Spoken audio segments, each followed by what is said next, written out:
welcome to West Bloomfield 911. I'm Officer Rick, and on behalf of Chief Mike Patton and my brothers and sisters in the West Bloomfield Police Department, welcome once again to the show. We have a very special guest today. He is Mr. Carl Berry, Chief of Security for the North American International Auto Show. Carl, how are you? Good. Welcome to the show. Thank you for the invitation. Yeah, we're glad to have you here. Now, Carl, before we start talking, we are going to highlight in a segment we call the Corner Spotlight, a West Bloomfield police officer. So don't run away. Stick around. Folks, if you look on the screen, you will see the countenance of Police Officer Joe Bassigal. He is currently working in the road patrol on afternoons, and Joe's a good young guy. We're glad to have him here. He's a good asset to the police department, and he originally hired in October of 2014 as a police cadet, was promoted to police officer in February of 2015. So he's got about 10 months service here in the police department. He, although he is relatively new to our department, he has served as a police officer before, so he's got 4 years in the police service. He was hired in 2011 in Livonia in their police services aid section. That's basically like a cadet, as we call them here. And then he was promoted to police officer there. But he has said he's glad to be here. He felt like he landed on his feet coming here, and you know, of course, I feel the same way, and we're glad to have him. He is a great devotee of fried chicken, and I love fried chicken myself. And his favorite book is Pillars of the Earth by Ken Follett, which was published in 1989. His favorite movie, the 2008 Batman show called The Dark Knight. It starred Christian Bale and Heath Ledger. And you know, I like those Batman shows too, but that one's not my particular favorite, but I do like it when he says, "I'm Batman." His favorite music is alternative rock. And as far as accomplishments and hobbies, I found it very interesting. He played rugby in high school, and his high school went to the state championships. And he also played at Western Michigan University and competed nationally, so he's quite the athlete. And I gotta tell you though, Joe, we didn't have rugby in our high school when I was going to school. In fact, we were lucky to have any sports at all. I think we had a ball field that was just all dirt. But we couldn't even spell rugby. But he's very athletic. We're very glad to have him. His quote is one from Theodore Roosevelt: "Speak softly and carry a big stick." And of course, the complete quote is, "Speak softly and carry a big stick, you will go far." So if you see Joe on the road, please make him feel welcome here in West Bloomfield. Say hello to him. And Joe, I'll see you back at the barn. Folks, we're going to turn the corner spotlight off on Police Officer Joe Bassigal, and we're going to go to the law enforcement fact of the day, of the show. And this one is actually a historical fact, and if you're a history buff, hopefully you'll enjoy it. I don't know if you're aware, but law enforcement in the United States originally came over from England, but law enforcement in the United States actually began way back before we even became a country in 1626 with the founding of the New York City Sheriff's Office, and again, that came from jolly old England. And the United States Congress, though, created the first federal law enforcement officer when they created the United States Marshal Service on September 24th, 1789. And Texas, actually, was the first state to create a state police agency. In 1835, they created what later became known as the Texas Rangers, and they're the oldest statewide law enforcement agency in the country. But the first modern American law enforcement agency was actually created in 1838 in Boston, when the Night Watch in Boston was turned into the Boston Police Department. So a little bit of historical knowledge about law enforcement in America. Hope you've enjoyed that. Please don't go away. We'll be right back with our special guest, Mr. Carl Berry, Chief of Security for the North American International Auto Show. Don't go away.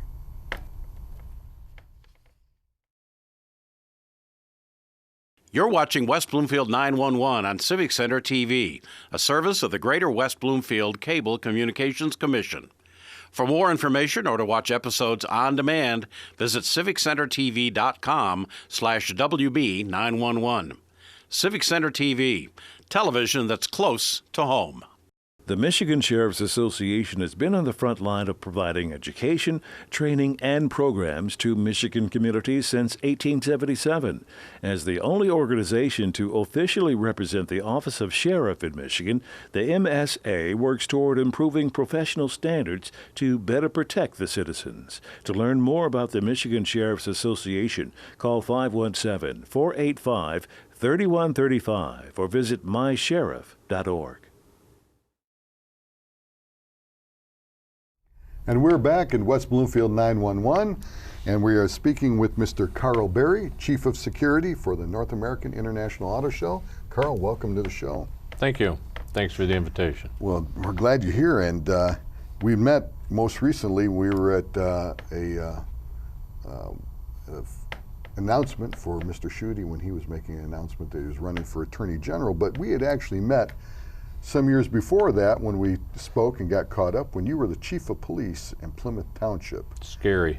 Yeah, time marches on, doesn't Yes. it? Yes, it does. In fact, I was there with a former partner of mine who has since retired, and of course you have since retired as chief from there, but you were in the middle of fundraising for the police department there, or trying to at least make the people aware that you guys needed a new police station. And my partner and I brought our electric robot car down there to entertain and educate the kids that came to that event, and we came there at the invitation of a former employee of yours, Officer Senkbill. Oh, Jamie, yes. Yeah. She was an outstanding officer. Yeah. And I haven't seen her in a few years, but she was good. Yeah, she was. Retired here a few years ago, and she was our crime prevention officer. Right. And DARE officer at the time, and she did an outstanding job. She really did. Yeah, Jamie and I used to do a lot of work together. But you have quite a history. You served in the military service from 1958 to 1962 in the United States Air Force, and we would like to thank you for that, for your service to our country in the military as well as in law enforcement. And you went from patrolman to chief in the city of Plymouth, and then went to Plymouth Township. Yes.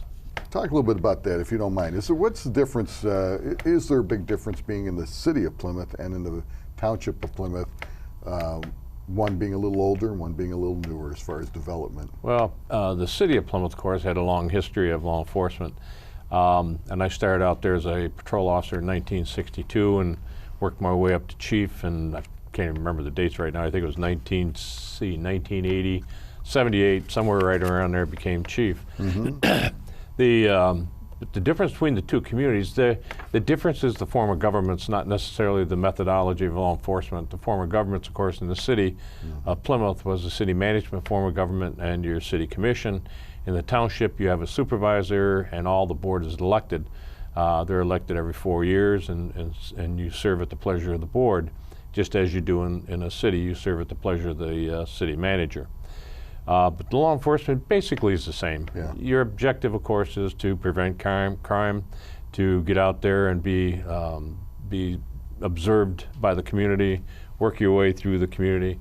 The difference in the two is in the department in Plymouth, of course, I worked my way up. It was in an established department. Yes. Plymouth Township, I started the department. There was not even a building. Yeah. And we began the department in 1985. I was told in January 1985 to build a department from nothing and have it running by July 1st. We started 2 weeks early and $1 million less than what they'd authorized. So they were happy. Yeah. And then we built a good police department, hired a bunch of part-timers to begin with, and then we switched to a full-time. And I can never say enough about the young patrol officers on the street. They make a department. The administration doesn't. It's guys on the street that make it. Yeah. And I was very fortunate and served with a lot of good cops, a lot of good ones. Yeah. Well, you have a long and illustrious history in law enforcement, and as we were talking a little bit off camera, of course you've retired, and you still have your hands in criminal justice anyway, in the Yes. sense that you are now chief of security for the North American International Auto Show, but you're a man of many facets. You also help charter schools get started. Can you talk a little bit about that? Well, I got my interest in education back when I served on the Plymouth Canton School Board. I was on that for a couple of years and found that young people, the the future of the country, of course, always belongs to the young people and their level of education. And then as we move through the educational process, sometimes our public schools, not particular Plymouth or West Bloomfield or any of those school districts, but Detroit and some of the others, were lacking the ability to educate the young people. And I was approached by a person in the state legislature to get involved in the charter school law. And that was in '94, I believe, or back in the early '90s. And Governor Engler was the governor at the time. We got involved in writing the law for the charter schools. And then as I moved through that process, I got asked to be on a board of a charter school in Canton Township. And I got on that board, helped build the school. We started out in trailers. We moved to a year-round facility, and then moved from there to other boards and charter schools. Worked with, at that time, Central Michigan University. Also worked with Grand Valley State University and some of the other universities in getting charters started. And I've been involved in the building of and serving on different boards of charter schools to get them started and get them headed in the right direction. I've closed charter schools also. I closed the Colin Powell Academy in Detroit, which wasn't doing the kids right, and we moved those children to another school that was doing right. And not too long ago, we closed the Drew Academy in Ecorse because of the same thing. Financially, it wasn't working, and the education those kids were getting wasn't the best. So we moved on, and those kids have also been moved to a different school where they can get a better education. Education is primary for our young people, absolutely primary. So the nice thing is, as I see it from what you're saying too, is that once you start it, you don't have a hands-off policy that, hey, we just forget about you and off you go. You keep a vested interest in it to do what's best for the kids. You and I've met. I'm kind of a hands-on type of guy. I don't. When you want something to work, you've got to be able to manage it and provide the right type of leadership to get it going. And I will always be involved, no matter what schools. I always check back with them, make sure they're on the right track, and make sure if they need any help, that help's available. And I have a few connections here and there that I'll go out and put the pressure on to get them in to help the school. One of our schools, the Canton Charter Academy, is #1 in the state. Oh, okay. So, and 2 of the others are in the top 10. Well, that's quite a feather in your cap. Well, it's not my cap. It's the people in the schools, Yeah. the teachers. You can never say enough about a teacher. They're the backbone of the schools, like the patrol officers, the backbone of the departments. They make the education for the kids. Well, can we talk a little bit about that, if you don't mind? What is when you go to start a charter school, what is kind of that process? What do you look for? What do you have to do? Can we kind of put it in a synopsis? Not really. Okay. We don't want to take the whole show on that. Yeah, I know. To start a charter school, first off, you have to get a charter. And the only way you can get a charter is either through an existing school district or a university. Okay. And you have to apply for it. And when you apply to those particular schools and for a charter, you have to have the financial wherewithal, you have to have the organization of the school, and you have to present it to the university to get the charter. Okay. Then it goes through a process, and then you also at the same time have to start developing the where you're going to build it, and is there a need in that particular area, and if there's a need, based on what type of education are you going to be involved in? Are you going to just purely education? You're going to have sports, you're going to have art, you're going to have choirs, so you got to get a child deserves a well-rounded education. Yeah. And it isn't all book learning, it's social studies, socializing also. Yeah. So it's quite in-depth. Yes. Very much. To talk about charters, you'd have to have at least a 2-hour program, just talk about charters and how to get one started. Yeah, well, we don't have that 2 hours, so that's good enough for me. But you know, let's talk about North American International Auto Show, because you are head of security for that. That's a big thing for us in this community, and it seemed like a couple years ago when the auto companies were struggling and the economy was in the tank, there was not a lot of enthusiasm, it seemed like, with the auto show, because there wasn't a lot of enthusiasm in the area. We were in a state of depression economically, and a lot of people emotionally because they didn't have jobs. But things have bounced back. The auto industry is really running at a nice clip, and there's a new enthusiasm in the area. The economy's getting good, and this auto show's really blossomed even more than it was in the past. That's a big task for someone to protect all that. Yeah, it is. To give you a snapshot of the auto show itself, this past year we brought in 803,000 people through the doors, and we brought in anywhere from, it's a guesstimate, somewhere around 6,000 to 7,000 press, international press representing 62 different countries. So it's a complex show, and some of the people like Mr. Alberts, the CEO, and the board of the Detroit Auto Dealers Association, the NAIAS board, they're great people to work for. And they give me a lot of free hand to do the law enforcement or do the security for the show. And until this past couple of years, when I started it, in fact, I started in August of 2001, about 1 month before a minor incident occurred, being facetious, of course. We went from minimal security to maximum security in less than 30 days. And that takes a lot of cooperation. Again, the cooperation comes from local police agencies, comes from the federal government, it comes from about everybody. But it's, and we've had incidents, thanks to the press. A lot of the incidents been broadcast out there, but we've kept them to a minimum. We provide this very safe and secure show, and you'll notice that you'll see very few uniforms around the show. The Detroit Police Department has been outstanding in providing the law enforcement, uniform law enforcement, along with, I think it's 37 different law enforcement agencies from Southeast Michigan send reserves in and send officers in. The Wayne County Sheriff's Department sends people. So it's a task to organize it, but you can't do it again without the leadership from everybody. Yes. It's a unified effort by all in Southeast Michigan and the federal agencies. Yeah. Well, I don't want to give away any secrets, obviously, but can you talk a little bit about what goes into some of the planning? I mean, you have this multitude of agencies. You've got these cars that are worth some money, and you've got a ton of people coming in from all over the world. What are some of the headaches you face as the chief of security? Getting up in the morning usually is a headache all in itself. Yes, right. But it's, every year we have two major what I call law enforcement meetings, and one is due. We're going to have our first one will be in October. We'll have probably 162 representatives from different agencies throughout Southeast Michigan, from Germany, from Japan, from Canada. They come in for this meeting, and we sit down and we go over the organization and how the auto show is going to work. And we talk about different aspects of it, like SWAT teams, canine units, what type of police officers, uniform, non-uniform officers we're going to have there, any background checks on special personnel. We also set up, if we're having any kind of special guests, we'll usually bring in a lot of political people, high-profile political people come in, actors, actresses come in.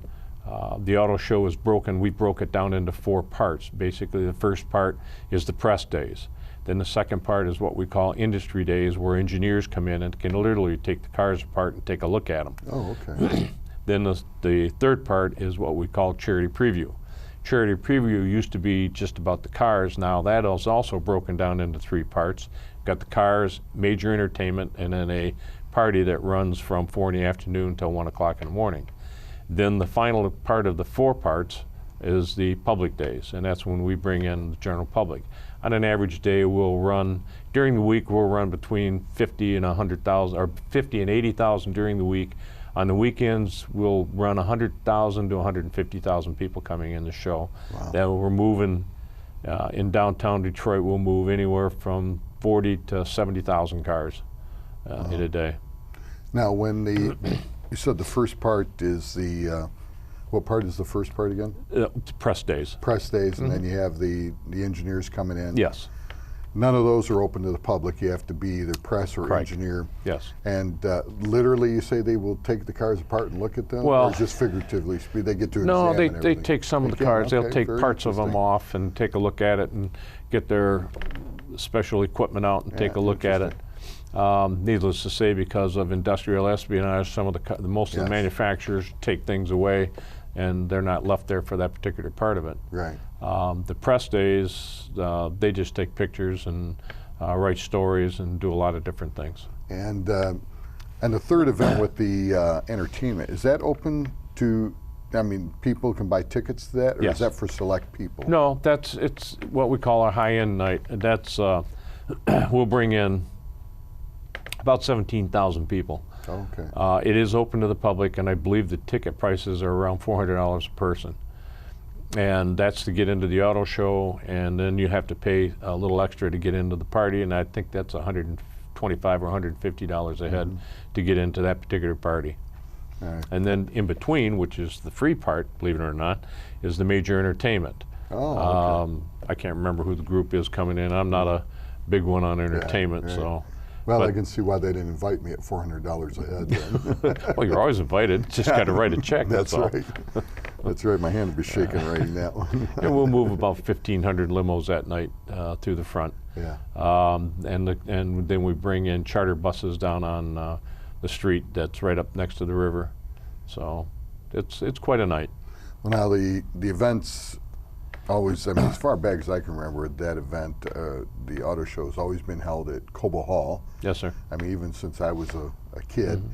And Cobo Hall's gone through some renovations and such. How much space does that take up in that complex? We lease the entire hall. Is that right? It's close to 2 million square feet. Wow. The show floor itself, well, it's about 1 million, I think 1,000,004, 1,000,005 square feet is Cobo Hall. And the show floor is 750 to 800,000 square feet. And we lease every inch of the building. Yeah. So, and it's all leased, it's all rented. We're already well into the planning stages for the next show, and all the space is gone. People want to get there.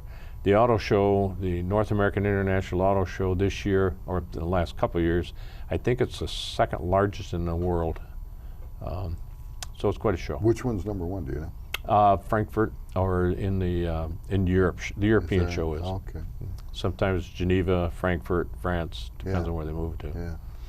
Now, when you have big wigs coming in, a lot of politicians, like you say, you have VIPs in the entertainment world and that. Right. Does part of your duties in working security for the auto show, is it all-encompassing, where it's not just the grounds itself, but if people need special protection, do you offer that sort of thing if people need that as well? Yes. We do executive protection. We do have some drivers and move people around the community, and because the auto show doesn't take place only at Cobo. There's some events in the past have taken place at Tiger Stadium. Some events have taken place over at Ford Field, down Now at you're Book Cadillac. dating yourself with Tiger Stadium. Yeah, well, I'm there proud too. of my age. Yep, that's right. Okay, Comerica Park, I better. Then we also have there's been events at the Suburban Showplace out in Novi, and different locations. Yeah. There's special events that take place. Yeah. So it's going back to your original question. I can't remember what it Well, was. you basically answered. I was Yeah. asking if there, other than protecting people on site at Cobo and protecting the cars and people coming in, you have a multitude of things you have to worry about as chief of security, and some of that Yes. being executive protection. Executive protection, we have SWAT units that are based there. We have K-9 units that are doing the sweep of the building every day. We're sweeping for explosive devices or anything else. There are cameras down there that are working. We have a full communication system. We can literally communicate with any place in the world if we need to through our dispatch system. I've got some great people working for me. And so in working for me, like Kelly Pigeon, she runs my communication system. I got operations people, Randy Coleman. They all run different aspects of the show for me.